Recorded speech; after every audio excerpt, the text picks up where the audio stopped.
Hello everyone, আজকে সরকারি চাকরিজীবীদের জন্য অনেক দুঃখের একটি সংবাদ নিয়ে চলে এসেছি। আমরা সরকারি চাকরিজীবীরা বাংলাদেশের সরকারি চাকরিজীবীরা মনে হয় পৃথিবীর সব থেকে অবহেলিত প্রাণীর ভিতরে পড়ি। কেননা সরকারি চাকরিজীবীদের যখনই একটু সুযোগ সুবিধা বাড়ানোর কথা আসে তখনই দেখা যায় কেউ না কেউ সরকারি চাকরিজীবীদের হাতে মূলা ঝুলিয়ে দেয়। তেমনই আজকে একটি নিউজ পাওয়া গিয়েছে যে পে স্কেল বাস্তবায়নের জন্য, অর্থাৎ এই অর্থ বছর 2025-26 অর্থ বছরে পে স্কেল বাস্তবায়নের জন্য যে অর্থ রাখা হয়েছিল সেটি খরচ করা হয়ে গিয়েছে ভর্তুকি এবং ফ্যামিলি কার্ড এবং কৃষি ঋণ মওকুফের জন্য। ঠিক শুনেছেন, এমনই একটি নিউজ পাওয়া গিয়েছে। পত্রিকার প্রথম পাতায় নিউজটি এসেছে। নিউজের সম্পূর্ণ বিশ্লেষণ থাকবে এই ভিডিওতে। সরকারি চাকরিজীবীদের দুঃখ দুর্দশা দেখার হয়তো কেউই নেই। আমরা মনে করি আর বসে না থেকে ঈদের পরপরই সরকারি চাকরিজীবীদের রাজপথে নেমে কঠোর আন্দোলনের দিকে যেতে হবে, না হলে পে স্কেল কিন্তু আমার মনে হয় যে পিছিয়ে যেতে পারে। সরকারি চাকরিজীবীরা আশা করব সবাই একীভূত হয়ে হাতে হাত দিয়ে রাজপথে নামলে পে স্কেল বাস্তবায়ন সম্ভব। আমরা জেনে নিব আজকের বাংলাদেশ জাতীয় অর্থনীতি পত্রিকার প্রথম পাতায় পে স্কেল নিয়ে কি নিউজ করা হয়েছে, কোথায় অর্থ গিয়েছে, কত অর্থ রাখা হয়েছিল, কিভাবে পে স্কেল বাস্তবায়নের সামনে সম্ভাবনা রয়েছে, তার সকল কিছু।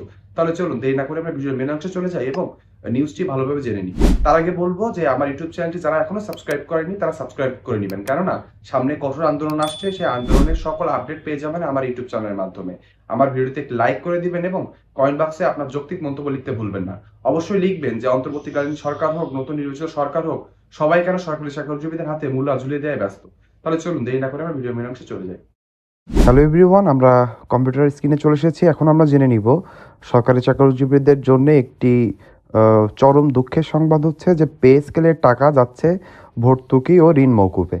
আপনারা ঠিক শুনেছেন, পে স্কেলের জন্য অন্তর্বর্তীকালীন সরকার আমরা শুনেছিলাম 22,000 কোটি টাকা রেখে গিয়েছিল। তারপরও তারা আরও কিছু টাকা রেখে গিয়েছিল পে স্কেলের জন্য এবং সরকারি চাকরিজীবীদের নতুন বেতন কাঠামো বাস্তবায়নের জন্য। সেটা জানা যাচ্ছে প্রায় 40,000 কোটি টাকার কাছাকাছি। নতুন নির্বাচিত সরকার এসে সেটি ঋণ মওকুফ এবং অন্যান্য ভর্তুকিতে এই অর্থ খরচ করে ফেলছে। তাহলে আমরা জেনে নিব আজকের এই পুরো নিউজটি। সরকারি চাকরিজীবীদের এই দুঃখ দুর্দশা দেখার সত্যি কেউ নেই। বারবার সরকারি চাকরিজীবীদের হাতে মূলা ঝুলিয়ে দেওয়া হয়। সরকারি চাকরিজীবীরা না পারে আন্দোলনে নামতে, না পারে কাউকে মনের দুঃখ বলতে। কিন্তু আমি মনে করছি এইবার আর কিন্তু সরকারি চাকরিজীবীদের পিছনে ফিরে তাকানোর কিছুই নেই। তাদের এখন পিঠ দেয়ালে ঠেকে গিয়েছে। অনেক সরকারি চাকরিজীবীরা আছে যারা ঋণে জর্জরিত হয়ে রয়েছেন। পরিবারের সদস্যদের না পারেন বলতে, তিনি করেন সরকারি চাকরি, আবার পরিবারের সদস্যদের কিভাবে বলবেন যে তারা এই আর্থিক অসঙ্গতির কথা। তাই এখন আর সরকারি চাকরিজীবীদের কোনো কিছু ভাবলে হবে না। সামনে ঈদের পরপরই বড় আন্দোলন গড়ে না তুললে কোনো সরকারি চাকরিজীবীদের এই ইচ্ছা পূরণ করবে না। তারা যে এক্সট্রা কিছু চায় না, তারা 11 বছর হয়ে গিয়েছে একটি পে স্কেলে শুধু চেয়েছিল, কিন্তু তাদের এই চাওয়াকে কোনো সরকারি পাত্তা দিল না, না দিল অন্তর্বর্তীকালীন সরকার, না দিল নতুন নির্বাচিত সরকার। তাহলে চলুন আমরা জেনে নিই মেন নিউজটি। সরকারি কর্মকর্তা কর্মচারীদের জন্য নতুন জাতীয় বেতন কমিশন বা নবম পে স্কেল বাস্তবায়ন পরিকল্পনা ছিল। এজন্য 2025-26 অর্থ বছরের বাজেটে প্রায় 40,000 কোটি টাকা আলাদা করে সংরক্ষণ রাখা হয়েছিল। ঠিক শুনেছেন, অন্তর্বর্তীকালীন সরকার 22,000 কোটি টাকা বরাদ্দ করে গিয়েছিল হচ্ছে আমাদের অনুন্নয়ন বাজেট থেকে। অনুন্নয়ন বাজেটে রেখে গিয়েছিল। সেজন্যই দেখা গিয়েছিল যে প্রায় এটি 22,000 কোটি টাকা এক্সট্রা হয় এবং আরও 18,000 কোটি টাকা তারা সংরক্ষণ করে মোট 40,000 কোটি টাকার মতো আলাদা করে সংরক্ষণ করে রেখেছিল। তবে এই অর্থের বেশিরভাগই অন্য খাতে ব্যয় হয়ে যাওয়ায় পে স্কেল বাস্তবায়ন অনিশ্চিত হয়ে পড়েছে। তার মানে যখনই আপনাকে একটা কাজ করার জন্য আপনি একটা অর্থ বরাদ্দ রাখবেন, সে অর্থ যদি অন্য কোথাও খরচ হয়ে যায়, তাহলে আপনি যে কাজটি করার জন্য অর্থ রেখেছিলেন অবশ্যই সেই কাজটি করতে পারবেন না। এমনই হতে যাচ্ছে, অর্থাৎ ঈদের আগে বা পরেই পে স্কেল বাস্তবায়নের কোনো সম্ভাবনা দেখা যাচ্ছে না। এটি পরবর্তী অর্থ বছরের দিকে চলে যাচ্ছে এবং পরবর্তী অর্থ বছরেও রাজনৈতিক সরকার কিভাবে এটি দেখবে, পে স্কেল আদৌ বাস্তবায়ন করবেন কিনা, এটি কিন্তু একটু ধোঁয়াশার ভিতরে চলে গিয়েছে। পে স্কেলের টাকা অন্য খাতে স্থানান্তর। সংরক্ষিত অর্থের বড় অংশ জ্বালানি খাতে ভর্তুকি হিসেবে ব্যয় করা হয়েছে। আপনারা সকলে জানেন যে বিশেষ করে এখন বৈশ্বিক রাজনীতির যে অবস্থা রয়েছে, বিশেষ করে বহির্বিশ্বে তৃতীয় বিশ্বযুদ্ধের একটি সমূহ সম্ভাবনা দেখা যাচ্ছে। এখানে কয়েকটি দেশ যুদ্ধ এবং আরও কয়েকটি দেশ পরোক্ষভাবে যুদ্ধে জড়িয়ে পড়েছে। সেখানে দেখা গিয়েছে যে হরমুজ প্রণালী আটকে যাওয়ার কারণে তেলের সাপ্লাই পুরো বিশ্বে কমে গিয়েছে। তেলের সাপ্লাই যখন কমে যাবে, ডিমান্ড বেশি থাকলে অটোমেটিক আপনার হচ্ছে জিনিসের দাম বেড়ে যাবে। তেমনই হয়েছে, এখানে অতিরিক্ত ভর্তুকি দিতে হচ্ছে, অর্থাৎ তেলের দাম বেড়ে গেলেও সরকার এটি নাগরিকদের কাছে বাড়িয়ে বিক্রি করছে না, সেই অর্থটুকু সরকার নিজের পকেট থেকে দিচ্ছে। এখানে কিন্তু খরচ হয়ে যাচ্ছে পে স্কেলের জন্য রাখা অতিরিক্ত অর্থ। জ্বালানি আমদানি খরচ মেটাতে প্রায় 24,000 কোটি টাকা এই খাতে দেওয়া হয়েছে। তার মানে 40,000 কোটি টাকার থেকে 24,000 কোটি টাকা দিয়ে দেওয়া হয়েছে জ্বালানি আমদানির জন্য। এছাড়া নির্বাচনী প্রতিশ্রুতি অনুযায়ী কৃষকদের কৃষি ঋণ মওকুফে প্রায় 15,000 কোটি টাকা বরাদ্দ দেওয়া হয়েছে। তার মানে বুঝতে পারলেন, আমরা শুনেছিলাম নির্বাচনের আগে নতুন নির্বাচিত সরকার কিন্তু প্রতিশ্রুতি দিয়েছিলেন বেশ কয়েকটি জিনিস। একটি হলো কৃষকদের তিনি ঋণ মওকুফ করে দিবেন, আর হচ্ছে ফ্যামিলি কার্ডের কার্যক্রম শুরু করবেন। তার ভিতরে কিন্তু পে স্কেল বাস্তবায়নের কথাও বলা ছিল, কিন্তু পে স্কেল বাস্তবায়নের কথাটি অগ্রাধিকার না পেয়ে বাকি 2-3টি যে কাজটি ছিল সেগুলো কিন্তু অগ্রাধিকার পাচ্ছে বলে মনে হচ্ছে। আরেকটি বিষয় হচ্ছে সামাজিক সুরক্ষা কর্মসূচির অংশ হিসাবে ফ্যামিলি কার্ড প্রকল্প চালু করতে অর্থ বরাদ্দ দেওয়া হয়েছে। তার মানে পে স্কেলের জন্য রাখা অর্থগুলো এভাবে বিভিন্ন খাতে বরাদ্দ দিয়ে এবং ভর্তুকি দিয়েই কিন্তু শেষ করে দেওয়া হয়েছে। এখন আর কোনো অর্থই বেঁচে নেই যাতে নবম পে স্কেল বাস্তবায়ন হতে পারে। বর্তমান পে স্কেলের জন্য অবশিষ্ট অর্থ মোট সংরক্ষিত 40,000 কোটি টাকার মধ্যে ইতিমধ্যে প্রায় 39,038,7,00,000 টাকা বিভিন্ন খাতে দেওয়া হয়েছে। এর ফলে পে স্কেলের জন্য এখন মাত্র রয়েছে 961,93,93,00,000 টাকা মাত্র। তার মানে এ দিয়ে কিন্তু কোনোভাবে নবম পে স্কেল বাস্তবায়নের মুখ দেখবে না এই অর্থ বছরে অ্যাটলিস্ট। কেননা আপনারা জানেন যে পে স্কেল বাস্তবায়ন যদি আংশিকভাবে করতে হয় তাও কিন্তু 30,000 থেকে 40,000 কোটি টাকার কাছাকাছি লাগতে পারে। সেটাই রাখা হয়েছিল, সেটা দিয়ে সরকার এমার্জেন্সি কাজে লাগিয়েছেন এবং অন্যান্য বিভিন্ন ভর্তুকি সহ বিভিন্ন সামাজিক সুরক্ষামূলক কাজে লাগানো হয়েছে। সেখানে সরকারি চাকরিজীবীদের আমি মনে করব বঞ্চিত করা হয়েছে। ফ্যামিলি কার্ড আমরা জানি যে আপনার পরিবারে যদি কোনো সরকারি চাকরিজীবী থেকে থাকেন তাহলে কিন্তু সে ফ্যামিলি কার্ড পাবে না। তাহলে আপনি ফ্যামিলি কার্ড দিবেন না, আবার আপনি আমাদের যে পে স্কেল বাস্তবায়নের যে টাকা রয়েছে সেটি দিয়ে আপনি সরকারি চাকরিজীবীদেরকে না দিয়ে অন্য অন্য জায়গায় ভর্তুকি দিবেন এবং অন্যান্য সামাজিক সুরক্ষা কাজে ব্যবহার করবেন। এটা কিন্তু কোনোভাবে কাম্য নয়।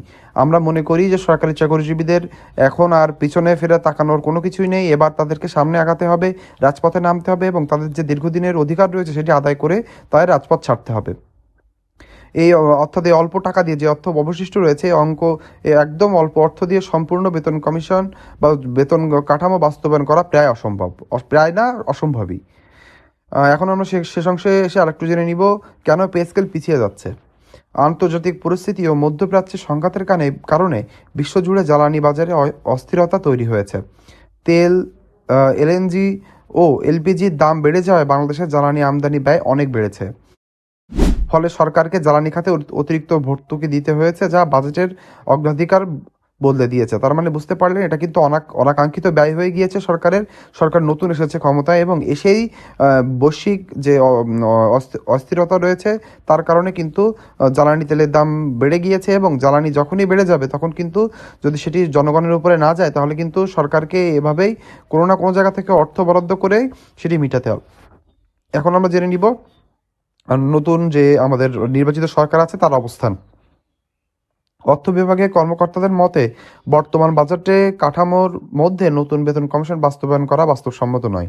কারণ পে স্কেল বাস্তবায়ন করতে গেলে বিপুল পরিমাণ অতিরিক্ত অর্থ প্রয়োজন হবে। তাই চলতি বছরে পে স্কেল বাস্তবায়নের সম্ভাবনা খুবই কম। তার মানে আমরা জেনে গেলাম 2025-26 অর্থ বছরে পে স্কেল কোনোভাবে বাস্তবায়ন হচ্ছে না। আমাদের 2026 সালের জুলাই মাস অর্থাৎ 2026-27 অর্থ বছরের দিকে তাকিয়ে থাকতে হবে। সেখানে যদি নতুন নির্বাচিত সরকার সেখানেও সরকারি চাকরিজীবীদেরকে বঞ্চিত করে তাহলে আমরা মনে করব যে সরকারি চাকরিজীবীদের দেখার সত্যিই কেউ নেই। আমি বলবো যে আমাদের নতুন অর্থ বছরের পর্যন্ত দেখারও কিছু নেই। আমাদেরকে এখনই ঈদের পরপরই কঠোর আন্দোলনে যেতে হবে। আপনারা কারা আন্দোলন করতে প্রস্তুত রয়েছেন? যদি আন্দোলনের ডাক দেওয়া হয়, দেখা গিয়েছে যে সরকারি চাকরিজীবীদের বিভিন্ন অঙ্গ সংগঠন বা বড় বড় সংগঠন যারা বিভিন্ন পে স্কেলের জন্য ডাক দিয়েও সেখানে মানুষ এক জায়গায় হন না। অনেকে মনে করেন যে পে স্কেল আসলে তো আমি পাবোই, আমার যে লাভ নেই। আপনারা সকলে যদি আন্দোলনে না নামেন এবং দরকার পড়লে পরিবারের সদস্যদের নিয়ে যদি না নামেন তাহলে কিন্তু সরকার কোনোভাবে এটি অগ্রাধিকার দিবে না। অন্য সকল কার্যক্রম কিন্তু ঠিক মতোই চলছে। এত ঝামেলা, এত জ্বালানি তেলের ভর্তুকির মধ্যেও কিন্তু কৃষি ঋণ এবং ফ্যামিলি কার্ড বাস্তবায়ন হয়ে গিয়েছে। তাহলে পে স্কেলের ক্ষেত্রে কেন এমন হচ্ছে? তাই আমরা বলবো যে অবশ্যই পে স্কেলটি বাস্তবায়ন করতে হবে। এখানে কোনো কথা সরকারি চাকরিজীবীরা আর শুনবে না। অবশ্যই পে স্কেলটি বাস্তবায়ন করতে হবে এবং সেটি পরবর্তী অর্থ বছরের শুরুতেই। যদি সেটি না হয় তাহলে সরকারি চাকরিজীবীরা আর কোনোভাবেই এটি মেনে নিবে না। সরকারি কর্মচারীদের প্রতিক্রিয়া। পে স্কেলের জন্য সংরক্ষিত অর্থ অন্য খাতে চলে যাওয়ায় অনেক সরকারি কর্মচারী হতাশা প্রকাশ করেছেন।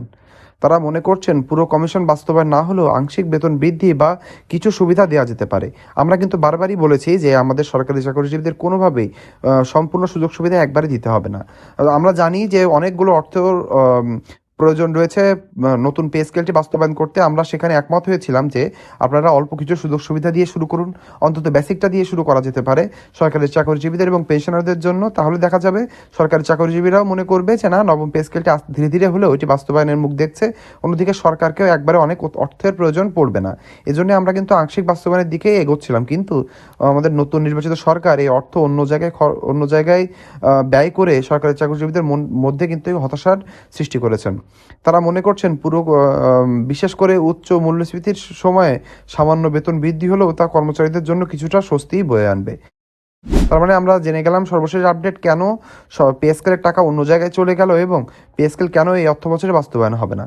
পে স্কেল আশা করছি যে ঈদের পরপরই আন্দোলনের ডাক আসছে। সে আন্দোলনে আপনি যদি শরিক হতে চান তাহলে অবশ্যই কমেন্ট বক্সে লিখে জানাবেন যে আপনি আমাদের সাথে আছেন কিনা। আমরা সকলে হাতে হাত দিয়ে পে স্কেলের জন্য আন্দোলনে নামবো। এটি হবে মরো বা বাঁচো আন্দোলন।